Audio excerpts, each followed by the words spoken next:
तो हेलो बच्चों, आप सभी का स्वागत है आज की इस नए वीडियो में नए टॉपिक के साथ। बच्चों, आशा करता हूं कि आप सभी बहुत ही मस्त होंगे और अपने अपने पढ़ाई में अच्छे से व्यस्त होंगे, क्योंकि बच्चों आपका जो अर्धवार्षिक परीक्षा है इसी मंथ में होने वाला है, नवंबर में होने वाला है। तो आपकी तैयारी अच्छी से चल रही होगी।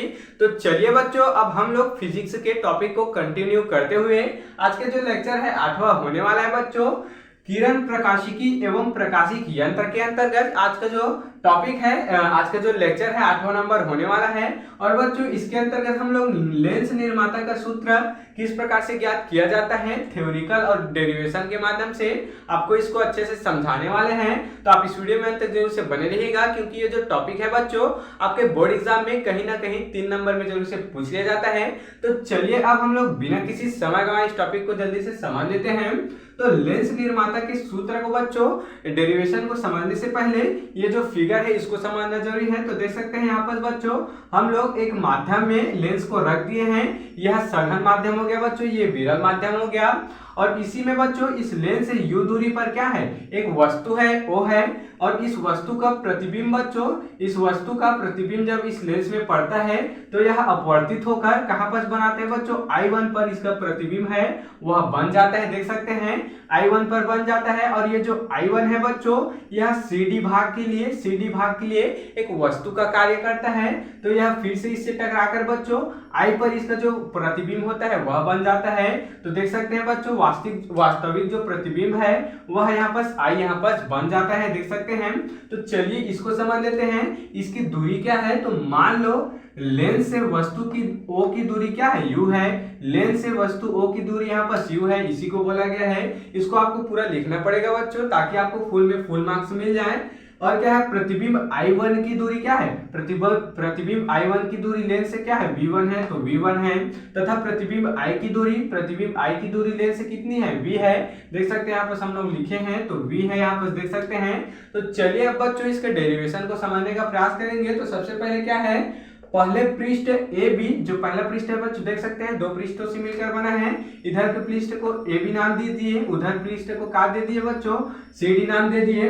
तो पहले पृष्ठ ए बी का प्रतिबिंब I1 पर बनता है, देख सकते हैं इसका जो प्रतिबिंब है बच्चों I1 पर बनता है। अतः अपवर्तन सूत्र से, अब अपवर्तन सूत्र क्या होता है बच्चों आपको मालूम ही होगा। हम लोग गोलीय पृष्ठ के लिए और गोलीय अवतल पृष्ठ के लिए, गोलीय उत्तल पृष्ठ के लिए अपवर्तन सूत्र निकाल चुके हैं। अगर बच्चों आप उस टॉपिक को नहीं देखे हैं तो मेरे चैनल पर जाकर देख सकते हैं, या फिर उसका लिंक मैं नीचे डिस्क्रिप्शन में दे दूंगा, आप वहां से समझ लीजिएगा। तो चलिए अपवर्तन सूत्र से क्या होता है, सबसे पहले आपको अपवर्तन सूत्र को याद रखना होगा। तो अपवर्तन सूत्र क्या होता है बच्चों, म्यू अपॉन क्या होता है v minus 1 upon u equal में क्या होता है बच्चों, म्यू माइनस 1 अपॉन r होता है। देख सकते हैं यही क्या है बच्चों, यही आपका जो अपवर्तन सूत्र है हो जाता है। अब सबसे पहले हम लोग पहले पृष्ठ के लिए निकाल रहे हैं। तो यहाँ पर v के स्थान पर क्या रख देंगे बच्चों, v1 रख देंगे। तो क्या हो जाएगा, म्यू अपॉन v1 हो जाएगा। इधर माइनस 1 अपॉन क्या है बच्चों, u है, तो वो u ही रहेगा। इसके बाद क्या हो जाएगा, इक्वल में म्यू, ये r नहीं है बच्चों, ये म्यू है, म्यू माइनस 1 है। उसके बाद बच्चों ये क्या है, r है, तो यहाँ पर r1 हो जाएगा, क्योंकि हम लोग किसके लिए कर रहे हैं, पहले पृष्ठ के जो प्रतिबिंब है उसके लिए निकाल रहे हैं। तो देख सकते हैं इसको हम लोग इक्वेशन नंबर 1 दे सकते हैं, यहाँ पर समीकरण नंबर 1 दे सकते हैं। अब इसी प्रकार से बच्चों, इसी प्रकार से दूसरे पृष्ठ CD के लिए, जो CD है इसका प्रतिबिंब कहाँ पर बन रहा है, I1 का प्रतिबिंब I पर बन रहा है। तो इसको लिख देंगे यहाँ पर, क्या लिखेंगे, इसी प्रकार I1 का प्रतिबिंब I पर बन रहा है उसको लिख देंगे।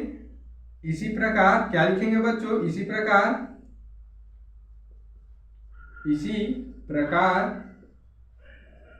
I1 का जो प्रतिबिंब है बच्चों,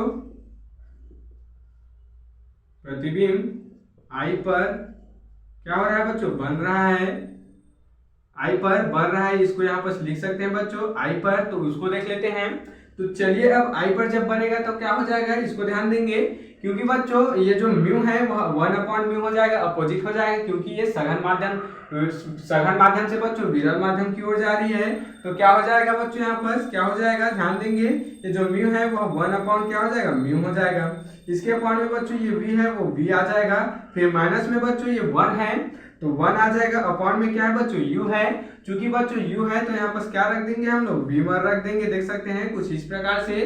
तो अब आगे क्या हो जाएगा बच्चों, ये भी म्यू है तो ये म्यू का क्या हो जाएगा, 1 अपॉन म्यू हो जाएगा।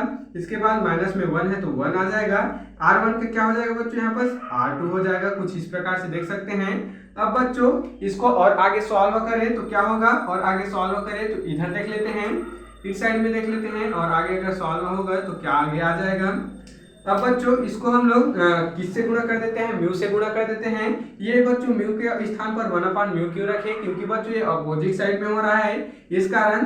तो अब म्यू से गुणा करेंगे तो क्या हो जाएगा बच्चों, इसका म्यू से गुणा करेंगे तो यहाँ कुछ भी नहीं बचेगा, 1 अपॉन क्या है, v हो जाएगा, कुछ इस प्रकार से। यहाँ बच्चों म्यू का गुणा इससे हो जाएगा, म्यू का गुणा इसके साथ हो जाएगा, तो म्यू अपॉन क्या बचा, v1 बचा। इधर क्या हो जाएगा बच्चों, इधर भी इसी प्रकार से इसको जब हम लोग अच्छे से लिखेंगे तो 1 माइनस म्यू हो जाएगा। इसके बाद अपॉन में क्या है, r2 है तो r2 हो जाएगा। अब इसको बच्चों हम लोग समीकरण नंबर 2 दे सकते हैं, इक्वेशन नंबर सेकंड यहाँ पर दे सकते हैं। अब आगे क्या हो जाएगा बच्चों, आगे क्या हो जाएगा इसको ध्यान देंगे।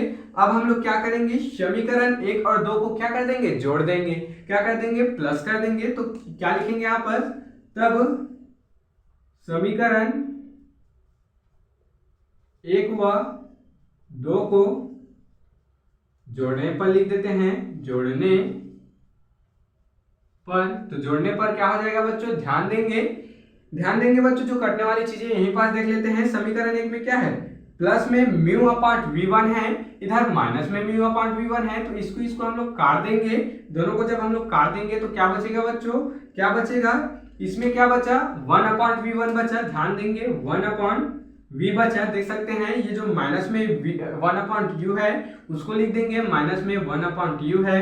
इसके बाद बच्चों दोनों पक्षों इधर दोनों चीज बचा है तो उसको लिख देंगे। सबसे पहले इसको लिखेंगे तो क्या हो जाएगा, म्यू माइनस 1 अपॉन में क्या है, r1 है। इसी प्रकार से बच्चों प्लस करके इसको लिख देंगे 1 माइनस म्यू अपॉन क्या है, r2 है, तो r2 को लिख देंगे। इस प्रकार से कुछ भी नहीं होगा बच्चों, क्या हुआ, ये जो माइनस है म्यू अपॉन v1 प्लस है म्यू अपॉन v1, उसको हम लोग काट दिए हैं, डायरेक्टली इसको लिख दिए हैं। अब क्या हो जाएगा, आगे क्या होगा बच्चों, ध्यान देंगे, इसको ऐसे ही लिख देंगे 1 upon v minus 1 upon u। उधर क्या होगा, देख सकते हैं जो कॉमन है हटा देंगे, म्यू माइनस 1 कॉमन है तो म्यू माइनस 1 कॉमन है, हटा दिए। अंदर कोष्टक की क्या बचा बच्चों, 1 अपॉन r1 बचा। उसके बाद देख सकते हैं यहाँ तो म्यू माइनस 1 है और यहाँ 1 माइनस म्यू है, तो ये जो माइनस है बच्चों इधर आ जाएगा, तो माइनस हो गया। ऊपर क्या बचा, 1 अपॉन r2 बचा, देख सकते हैं कुछ इस प्रकार से।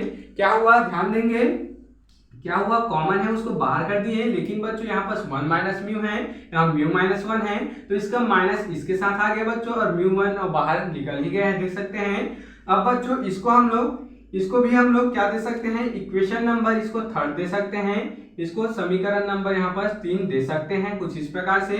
अब क्या कर देंगे बच्चों, अब मान लेते हैं कि ये जो u है दूरी है वह अनंत है, अर्थात लेंस की दूरी वस्तु से अनंत है, तब उसकी जो क्या बच्चों बिंदु होती है वह फोकस पर पड़ती है। तो क्या हो जाएगा, यदि बच्चों यदि क्या है, जो u है u इज इक्वल टू अनंत हो, तब बच्चों v इज इक्वल टू क्या हो जाएगा, f हो जाएगा। अर्थात बच्चों जब u दूरी अनंत हो, लेंस की वस्तु की दूरी अनंत हो, तो वह जो बिंदु बनता है वह फोकस पर बनता है, तो यहाँ v क्या हो जाएगा, f हो जाएगा।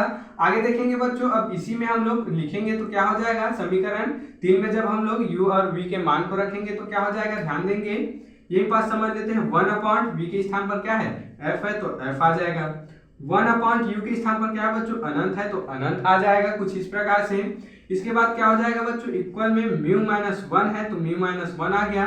इधर का बच्चों वैसा ही आ जाएगा, देख सकते हैं, इधर का वैसा ही आ जाएगा, कुछ इस प्रकार से। अब आगे क्या होगा बच्चों, आगे क्या होगा इसको इधर देख लेते हैं।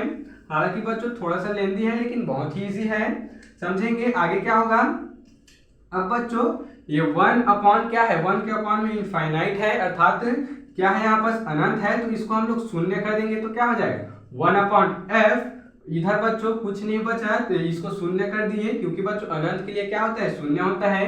तो इक्वल में क्या बचा बच्चों, म्यू माइनस 1, और इधर क्या बचा, 1 अपॉन r1, माइनस में क्या है बच्चों 1 अपॉन r2 है, और यही बच्चों यही क्या है, आपके जो लेंस निर्माता का सूत्र यहाँ पर निकल कर आ चुका है। या फिर बच्चों इसको आगे और लिखें तो इसको हम लोग समीकरण नंबर चौथा मान सकते हैं। अब क्या करेंगे बच्चों, समीकरण 3 और 4 से लिख देते हैं। तो समीकरण 3 व 4 से देख लेते हैं, 3 व 4 से देख लेते हैं। तो क्या हो जाएगा बच्चों, ध्यान देंगे इधर वाला भाग बच्चों दोनों का क्या है, सेम है। समीकरण 3 का और 4 के इधर वाला भाग बच्चों सेम है। तो क्या हो जाएगा, पूरा एक साथ कट जाएगा। तो क्या बचा, इसमें क्या बचा, समीकरण 3 में केवल इतना बचा, इधर क्या बचा, केवल इतना बचा, उसको लिख देंगे। क्या हो जाएगा 1/v माइनस 1/u। उसके बाद बच्चों इधर क्या बचा, 1/f बचा। और यही क्या है बच्चों, आपका जो लेंस सूत्र है यहाँ पर निकल कर आ चुका है। यहाँ पर देख सकते हैं आपका जो लेंस सूत्र है निकल कर आ चुका है। तो इस प्रकार से बच्चों आज के इस प्यारे से लेक्चर में हम लोग 8वां लेक्चर में हम लोग लेंस निर्माता के सूत्र को यहाँ पर ज्ञात कर चुके हैं। आप इसका स्क्रीनशॉट यहाँ पर अच्छे से ले सकते हैं। तो बच्चों आशा करता हूं कि आपको यह टॉपिक जरूर से समझ में आया होगा और ऐसी नॉन इंपॉर्टेंट टॉपिक के लिए मेरे चैनल में बने रहिएगा। अगर आप इस चैनल में बच्चों नए हो तो इसको जल्दी से सब्सक्राइब करके बेल वाले आइकन को दबाकर प्रेस कर लीजिएगा। तो चलिए फिर मिलते हैं किसी नेक्स्ट वीडियो में नए टॉपिक के साथ। तब तक के लिए जय हिंद, जय भारत।